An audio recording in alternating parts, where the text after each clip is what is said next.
Valentina Shevchenko is back. She's back up.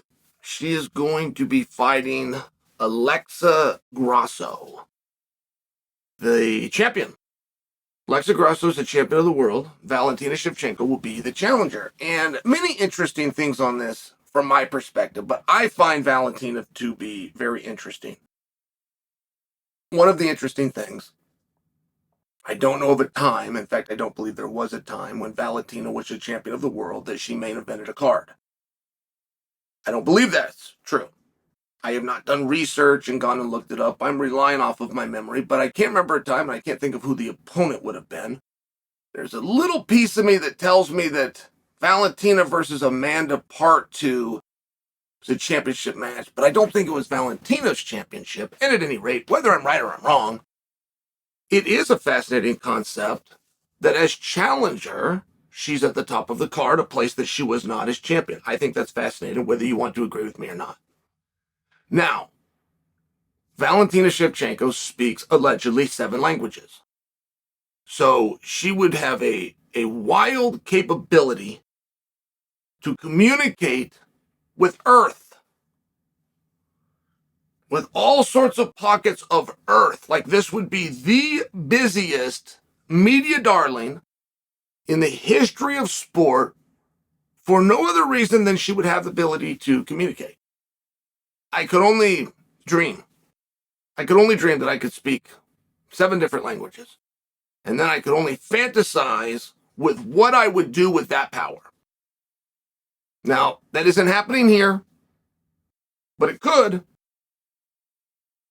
And when you have 2 fighters that are fighting for no reason other than competitive nature, which is what this sport is based on, right? The whole sport started, the genesis was competition, where we've grown in what we call the entertainment era. But that was reaching. That wasn't what it was about. That's not what this was meant to be in the very first place in 1993. It was meant to be about the competition. So now we've come back to that. And that's a very exciting thing. And Alexa Grasso is this awesome fighter. And when you have Alexa Grasso that speaks a language, and if I'm wrong, she might speak 2, but you understand my point. And then you have Valentina, who is the champion, and she set the world on fire, and she has the ability to communicate with Earth. Like, you know for sure you're going to have hype and you're going to have a buildup. And all hype and a buildup is, like, they're not your mama jokes and they're not talking trash. That's what a stupid person says. Oh, you're good at talking trash. You don't need anybody to talk trash. You just need them to talk. They can be very matter of fact. If you have a person that is interesting, they could read a takeout menu from your local Chinese restaurant and present it to you in an entertaining way if you have somebody who is interesting. So imagine if you're so interesting that you became the champion of the world in one of the most difficult sports that there is, and then you have the ability to communicate that same message 7 different ways.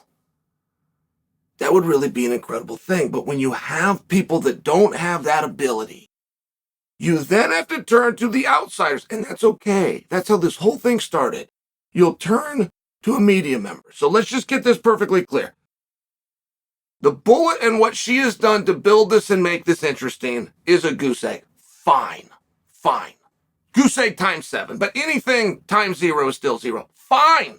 Let's go to the champion, Grasso. And we've done everything that we could do to have that belt taken off Valentina because she couldn't draw flies to start. We did everything that we could do, but we finally found the person to do it, Alexa Grasso. So what has she done to build interest? Now, you have to understand her ability to do a good job in garnering interest is going to be judged with one thing, and it's going to be judged in front of the world. Does she do an immediate rematch? If she had those kinds of skills to garner interest, she would have stayed as far away from the bullet as possible. She would not have given her the immediate rematch.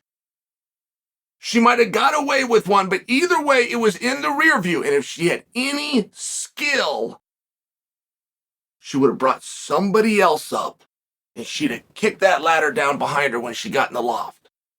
But she didn't. There wasn't even discussion of that. It was the bullet. It was the bullet the entire time. So now we know what we've got with Grasso, and we know what we've got with the bullet times 7. I'm not being a jerk about this. I'm attempting to set the stage.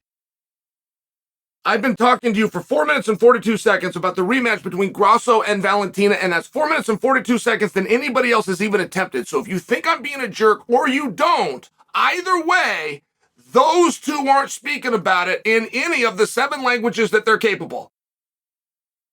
So it now brings you to a question of what are the talking heads going to say? What are people like Chael going to say? Well, Chael's going to tell you the truth, and it never really sounds all that nice as it has to do with the Bullet. If the Bullet is the champion or the Bullet is not the champion, nothing changes in the world. If the Bullet had the belt, they're not fighting in a different arena. They're not fighting on pay-per-view. They're not fighting with a different supporting cast. The ticket prices don't change. Your level of it doesn't change. If she is the champion, if she isn't the champion, everything's the same. It will not affect whether you get up and you put on this t-shirt today or you get up and you put on that t-shirt today. It's not going to be a phone call from an aunt that says, I told you so. Nobody told you so. Nobody's talked about it. Like literally nothing in your life would change. Nothing. So let's go to the talking heads and go to Ariel Helwani. Ariel Helwani spoke about this fight one time when he said, I hope it doesn't happen. And Ariel made a great point.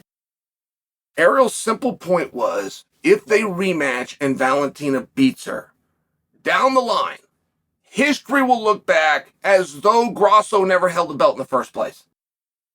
The way the timelines and the records will read in the future, you won't be able to see a time that Valentina wasn't champion. And it's an interesting point, and it's a small point, I agree. But it's a fair point. Like, Ariel does make a fair point. And there was a podcast that I watched, and it almost embarrasses me that I watched it. I feel like I'm doing it to you guys right now. There is easily, except when I tried to talk about Prohaska Glover Teixeira Part 2, like that is the worst numbers that I've ever done. It was shocking. I thought I was just shadow banned. I told my partner I think I'm shadow banned on YouTube. Nobody would talk about it. But here's the thing. Got a phone call from Front Row Brian. And I even remember where I was and what I was doing. As a matter of fact, I was doing a podcast, but I happened to be in a studio in downtown Portland. He calls me, says, hey, you got to get over to Joey Diaz's channel right now. So I'm talking to Brian. I'm doing a podcast, and I'm bringing this up online. I'm going, why, what? Like, what? He says he's asleep. And what do you mean? And Brian goes, Joey Diaz is asleep. He's doing a podcast, and he fell asleep. So the equipment and the audio, it's all running. It's live right now. I'm watching Joey sleep, and I'm thinking, why would you be watching him sleep? Why would you possibly be there? Until I clicked on it. And I stayed for 53 minutes.